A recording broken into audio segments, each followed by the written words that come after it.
If you've ever thought of traveling to Japan, you've probably heard of the bullet train. But have you ever heard of the Sunflower overnight ferry? Probably not. Well, we're about to take that ferry behind us all the way to a place called Beppu and the Kunisaki Peninsula, where we're going to be having some amazing outdoor adventures, Japan style.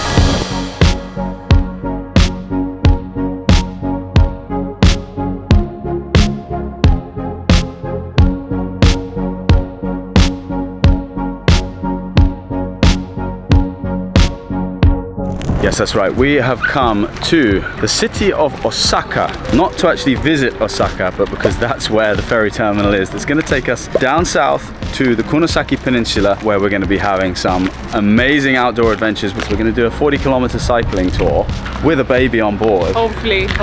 And then we're going to be taking part in something that is called the Kunisaki Long Trail, which is a 9-kilometer section of the full long trail, which is much longer. We're doing route 1 of that. So we're going to be showing you a side of Japan that you may have never seen before. Now, we've been on a few overnight trains before, but this is definitely our first overnight ferry. The benefit of traveling overnight is that you're traveling literally while you sleep, so you're not losing any time. So if your trip is a little bit short of time, I think traveling while you sleep is a pretty good idea, right? Yeah, and you also get to eat on this ferry, which is one of the not highlights, but it's like definitely a benefit. It's great to have a good buffet. We've spent the last sort of week kind of, I wouldn't say suffering, because food is amazing here, but after a while you kind of just want to tuck into a big buffet, and we haven't had that. A bit of variety. Yeah, a bit of variety, be able to try a few different things, and I'm pretty sure there's a chocolate fountain as well.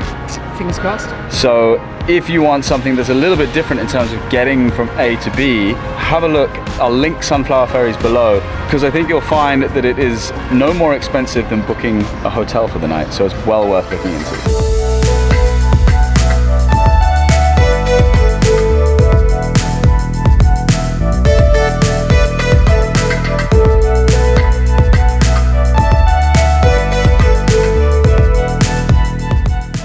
Welcome to my crib. Snug, huh? Yeah. Is Malia still there? We're talking to the family. Where's Malia? I don't know, Mom is there. And before our room gets destroyed, we want to show you around quickly. So we've got the 2 beds. We even have a TV, a little office over here, a chair and a table. Yeah, the shower is even like pretty good. Look at that. I just had a nice hot shower. I'm impressed. On a scale of 1 to 10, how excited were you to finally drop into these massage chairs? I'm so excited about this. The first thing that I wanted to do getting on this boat is not go to the viewing deck, not go to the big bath and sauna or anything. It was to come here and get a massage, because I'm like, my body feels like it is in need. 200 yen per 15 minutes. Right now we have only time for 15 minutes. Do we? Is it almost time for dinner? Yeah. Oh, okay. We're going to show you the buffet. All right.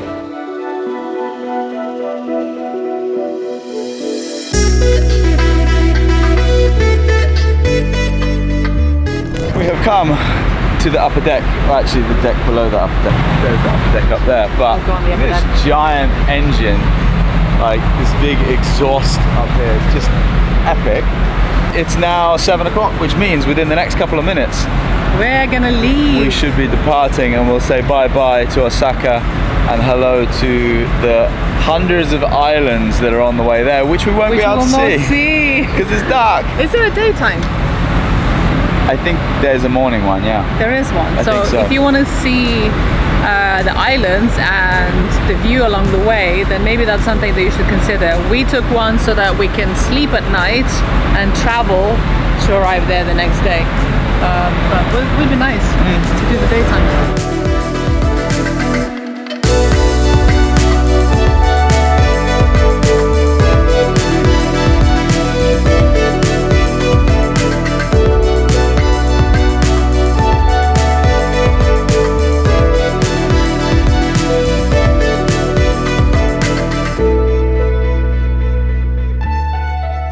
Bon appetit.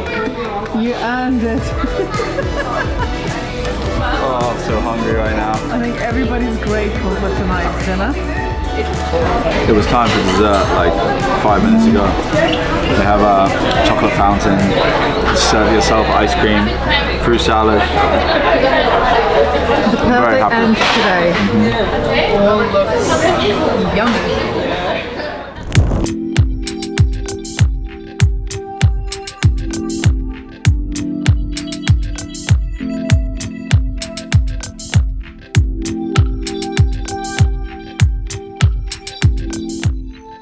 Welcome to a very different environment from where we've been for the last week when we've been exploring Tokyo and Kyoto. If you want to see those videos, I'm gonna put a little link at the top to maybe our Tokyo one right now. Now we are officially in the Kunisaki Peninsula and we're visiting a place called Higishiya Waterfall, which is just... Hope you got that right. If I'm wrong, someone can correct me in the comments. But how nice is it to get into some nature? Beautiful.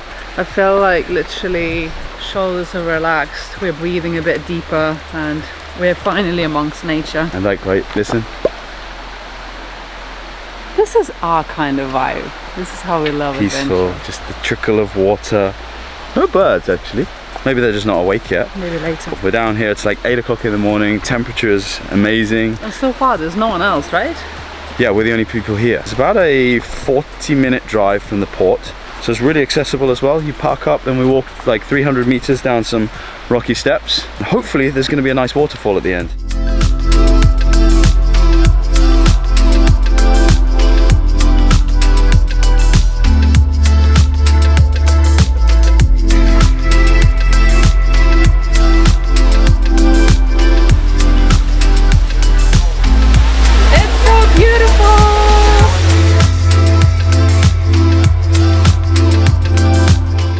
Your review. I love Japanese waterfalls. I've seen a lot of waterfalls in my life, obviously, and this one is impressive in its own way. It's really, really tall and it has a nice little pool at the bottom, which you can't swim in.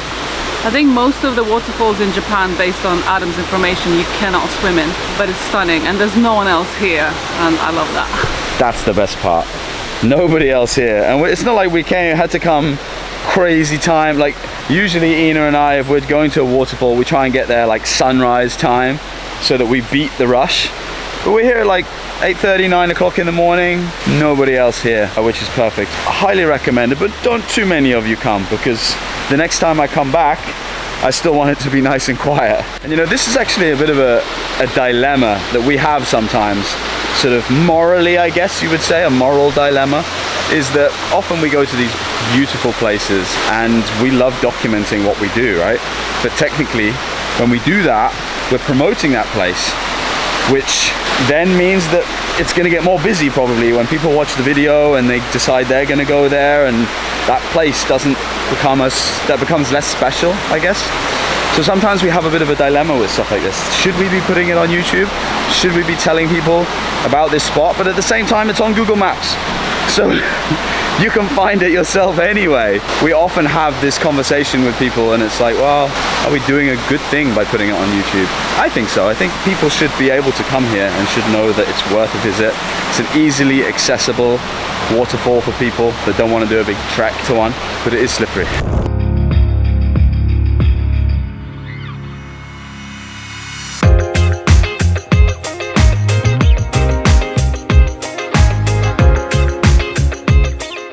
So we're now getting on to the slightly more, what I think is going to be a wholesome part of today, where we get to meet some local rice farmers. Today's going to be a lot more about community and culture. Before tomorrow, we're going to be heading out and doing a 40-kilometer cycling tour, which Ina's very excited about. Of course. So let's go and check out the rice farm. Let's go see. Alright everyone, welcome to Ryoai, Canada. Let me introduce the boss, and it's a secret little village. Okay? 会長お願いします。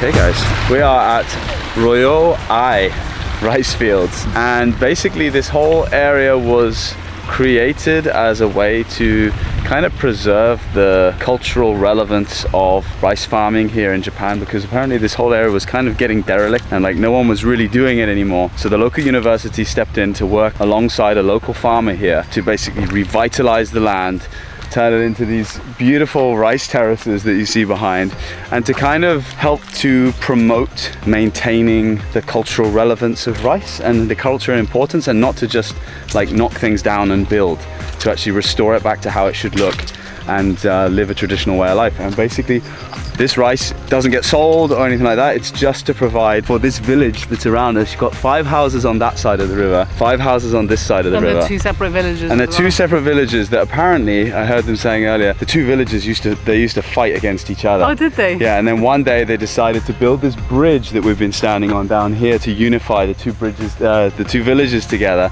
to become like one and together. And the bridge is over 100 years old. Yeah, I think it's about 140, 130 years old or something, this bridge. And there are at least 2 people from the village that are over 100 years old. The gentleman that owns this farm is in his mid-80s, and they believe that living from the land, drinking clean water and fresh air are what helps them to live a long and healthy life. And I think that's probably pretty accurate. 100%.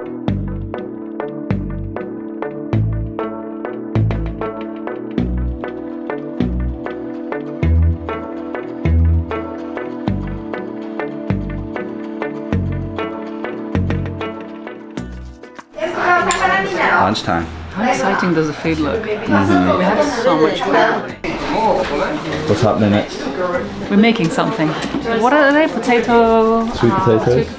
Dumplings. Dumplings, that's the one. So yeah, that's our next little activity. Oh, but how was lunch first? Lunch was really, really good. There was like a variety of foods that we could try, and it was made by the little ladies that live in the village. It was very wholesome, very wholesome. We had a good chat afterwards. We did, yeah. Carol wanted to learn about how the pickles were made.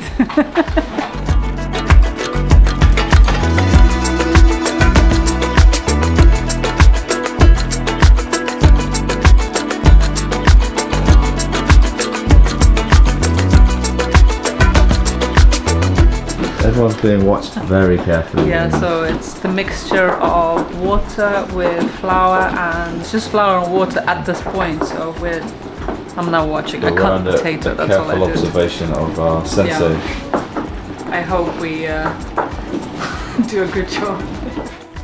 These guys are now having their sweet potato dumpling masterclass under the careful eye of the ladies that are making sure they're doing it very, very properly. I'm not sure whether they're actually going to use their mixers or not, or whether they've already got something stashed away just to make sure that it actually comes out correctly. Our next activity is bamboo crafts, and this is a little coaster. So he will show you. But they've already done 90% of the work, so we don't really have to do basically a lot. this one is made from a 6 string.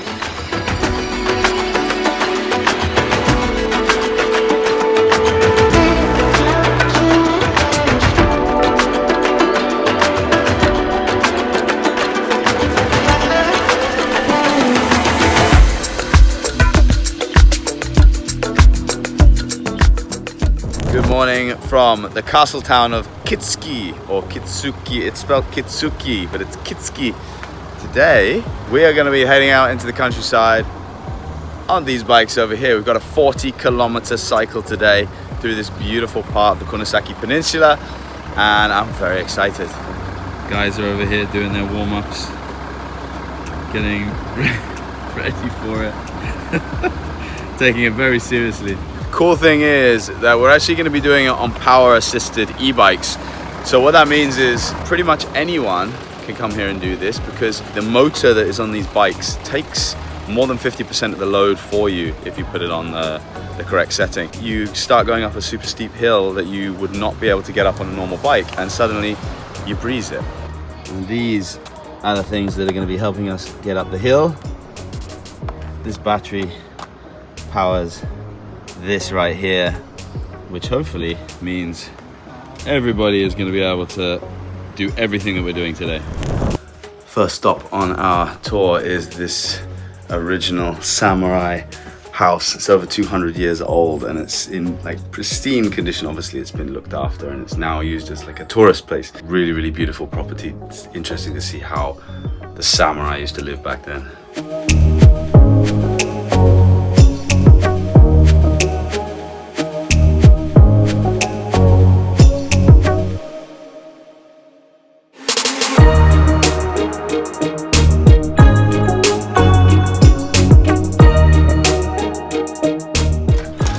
Hey babe, nice right? Yeah, it's really lovely. If you're not pregnant. It's true. Ina is absolutely capable from a fitness perspective, but being pregnant now 22 weeks means regular toilet breaks, which when you're cycling is not so, well actually it hasn't been bad so far. Like everywhere we've stopped so far there's been a toilet, so that's been fine. Yeah. As long as there are toilet breaks, it's not about fitness, it's more about, you know, the knees kind of going up and pushing against the bladder, as any pregnant woman would know, but we're pushing. Yeah, she's gonna give it her best shot. There's a very short part where you have to cross over a couple of slightly busy roads, but then you come to this beautiful countryside now where it's like smooth roads, rice fields, surrounded with hills and mountains and farms. Very chill out here, just watching the birds, butterflies. It's quite warm, but the good thing is we're on these hybrid e-bikes, so you're not actually having to put in that much effort. I think we'd be dying already if we were on proper road bikes. But as it is, I'm still in eco mode right now. I'm resisting the urge to put it into a stronger mode. Super nice.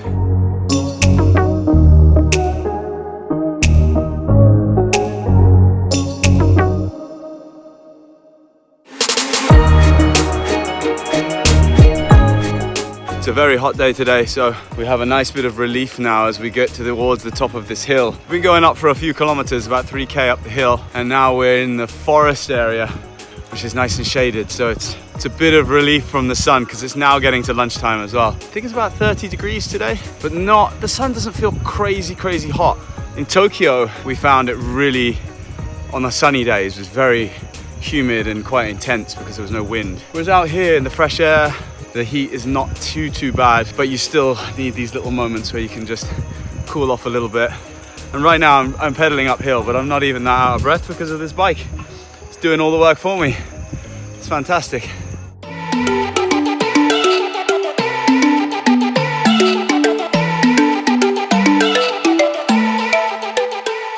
And now we have the much easier part. We went up only 3 kilometers up and we're doing like nice easy breeze down. He said we've got from the top there, we have about 15 kilometers to our lunch spot, but at this kind of pace, like we've already done 3 kilometers back down again and I haven't even touched the pedals. Very beautiful. Now coming down into a local village. Yeah, super chill.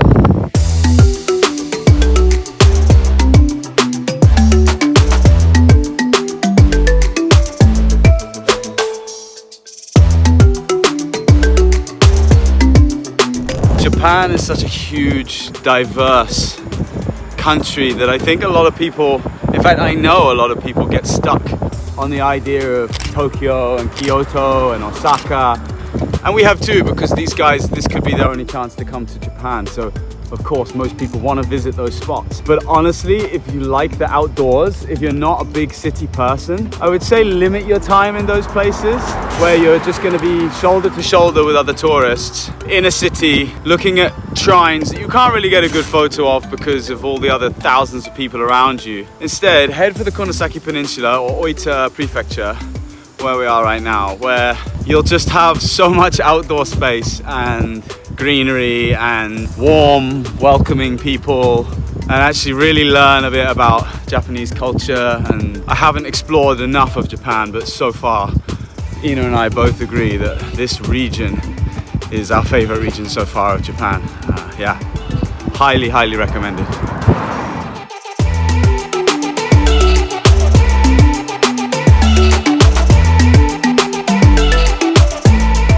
Seems like this particular village we've just come through are scarecrow enthusiasts. They've like placed them all through the village. Some of them look very realistic. We have a whole village waiting for us. Mexico. This reminds me of one of those places where they all come alive at night or something, like in a movie. If you stay after dark, then all the scarecrows come to life.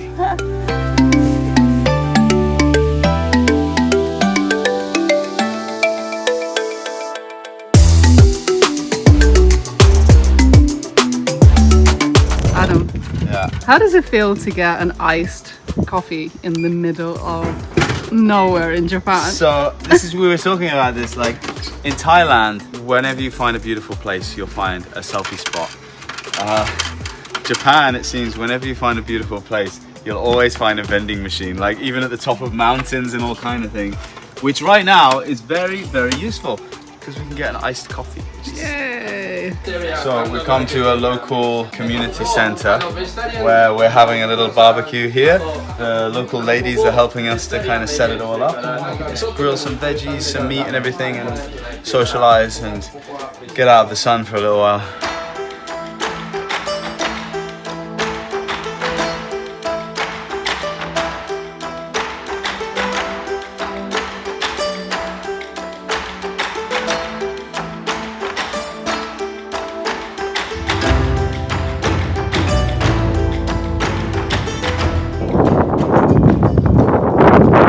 Ina's in her happy place. We're now less than an hour away from our last destination, probably about 40 minutes. This baby has been on some adventures already. True. We need to send the baby some pictures. I think I just watched the vlog. Well done. We did it. 38 kilometers later. Wow. Well done, baby. Well done, mommy. But as I was saying, that was probably one of the most scenic bike rides I've ever done.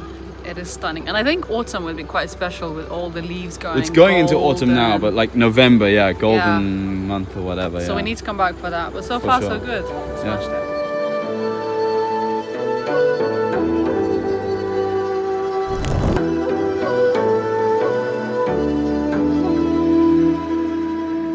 Good morning from the countryside again, and today I'm by myself.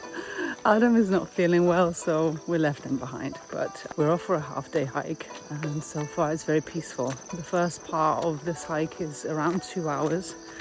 The first bit is quite steep, so I really hope that I can manage okay up the hill. And then yeah, really looking forward to, apparently we're going to stop at a temple and do a few bits along the way. So love hiking, but being almost 5 months pregnant could be a little bit challenging, so let's see. But we have this really beautiful village once again. We're going somewhere up there into those mountains.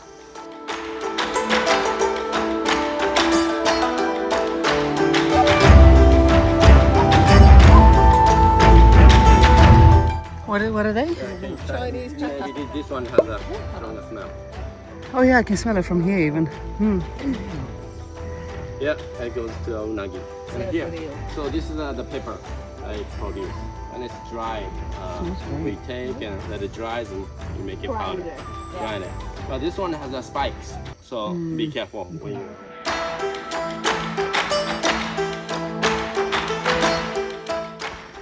This bit is really, really dark. It's super cloudy, but it's very, very humid. And so far, so good. For me, I find it a little bit challenging, but I don't think it's a mega challenging hike. So I've got one of these now. Our guy gave it to me.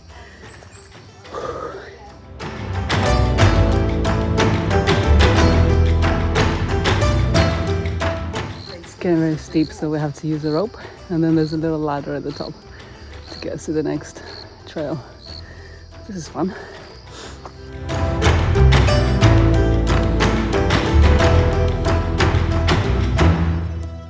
And we finally made it to the top. This is one of the viewpoints. It's absolutely beautiful. And next stop is over there. But first we have to upsail into that hole. Women will be like, what the fuck? So our next bit is the cave. I'm gonna have to put my phone away because it's actually, it looks like that. So you kind of have to hold on to the rocks, but I've seen a picture of that view and it looks lovely.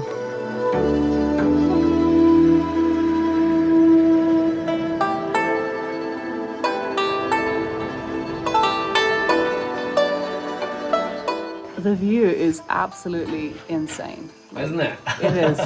It's so beautiful. I haven't seen anything like it. Usually you just go to a cave for the cave, but this is like a cave with an amazing view. I have stayed one night here. You stayed one night? My wife brought our sleeping bag and Oh, that is so cool. that's our made a fire. How was it waking up to this view? The sun's coming up from here. Oh, okay. We've got to do that next time we're coming back. Definitely not with the baby though. Super nice secret spot in Japan.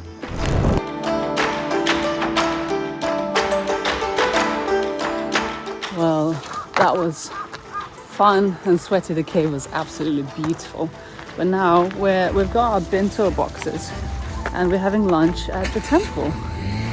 That's gonna be fun.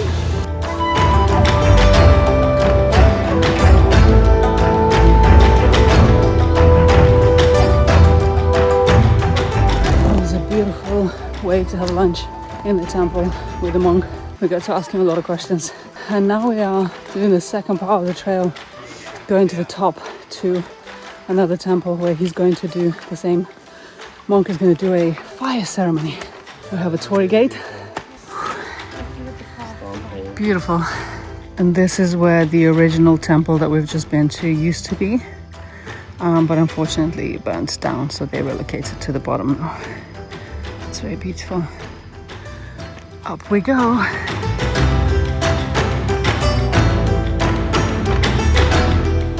So there are certain challenges when it comes to the temples that are in the rural areas, as here in Japan, many of the younger generation choose to go to the cities where they can find opportunities, which means that the population left behind are the older generation. They don't visit the temple and there's not that many people around. So it means that the temples are making less money and some of them are having to close down. So unfortunately, this is one of the sad challenges here in Japan.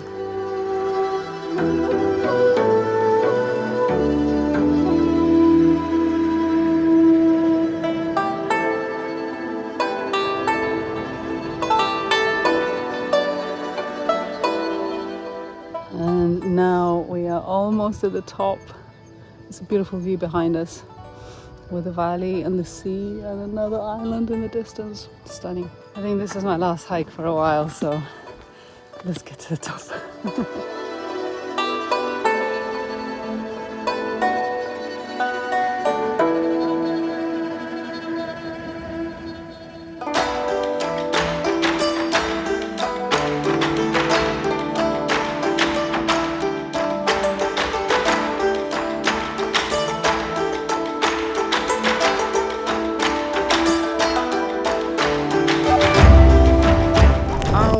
Hike concluded with the temple climb to 350 meters elevation. The monk basically did a goma fire ceremony for us. We wrote our wishes on a little piece of wood, and then he basically carried the ceremony, which was very beautiful. I didn't come to this hike expecting so much like temple stuff, so this was definitely a very unique and beautiful way to hike and, you know, just add a different element to this outdoor adventure. But it's time to go back to our hotel, and we've got an hour and a half drive now, so I'm just glad I managed to do it once again. This baby would have been on so many adventures by the time she was born. So yeah.